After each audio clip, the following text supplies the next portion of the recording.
YouTube, how's it going and welcome back. Today we're going to be talking about crested geckos and their care. So without any further ado, let's jump into the video. Crested geckos, or Coriolophus ciliatus, are an arboreal gecko found in the southern portions of New Caledonia and the Isle of Pines. Their common names come from the tiny spines that start from behind their eyes and travel down to the base of their tails. They're also referred to as eyelash geckos because the tiny spines above their eyes resemble eyelashes. It was once believed that crested geckos belonged to the Rhacdactylus genus. This includes geckos like gargoyle geckos and Leachianus geckos. Crested geckos were first discovered in 1866 by a French zoologist. Even though they're a super popular pet choice due to their ease of care, for nearly 150 years the species was thought to be extinct. It wasn't until 1994 they were rediscovered. Even though crested geckos can be seen out and about during the nighttime hours and rarely seen during the day, they're actually a crepuscular species. This means crested geckos are mostly active during the dusk and dawn hours. With crested geckos being an arboreal species, it's important to house them in an enclosure that's taller rather than wider.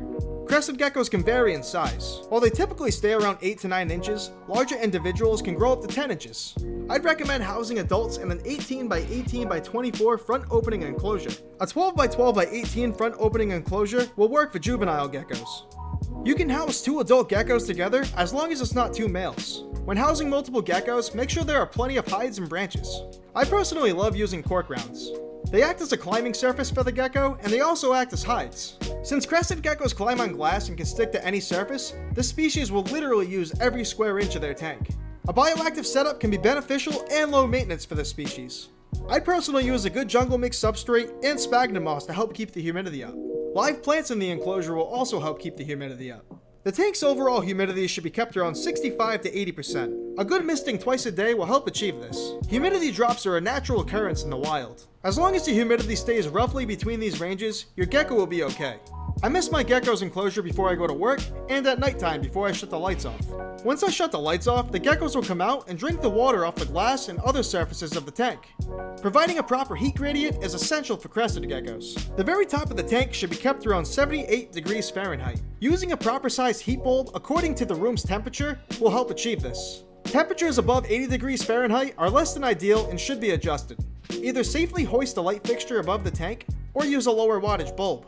The lower portion of the tank should be kept in the low 70s.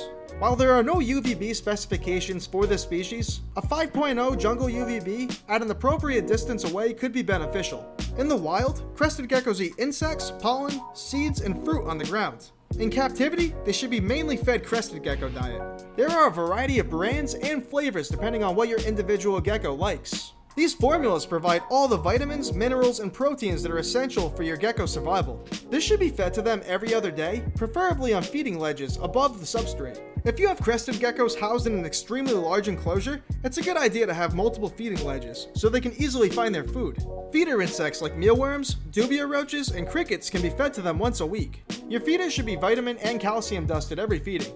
Every other feeding, dust them with calcium with D3. When handling crested geckos, just be wary of your surroundings. Adults, and especially juveniles, can be jumpy. They're excellent jumpers and their bodies have actually adapted to jump from branch to branch. They have webbed toes and loose skin on their sides that actually helps them glide when they jump. When handling crested geckos, you do not want to be too rough. If the crested gecko feels threatened, it can and will drop its tail.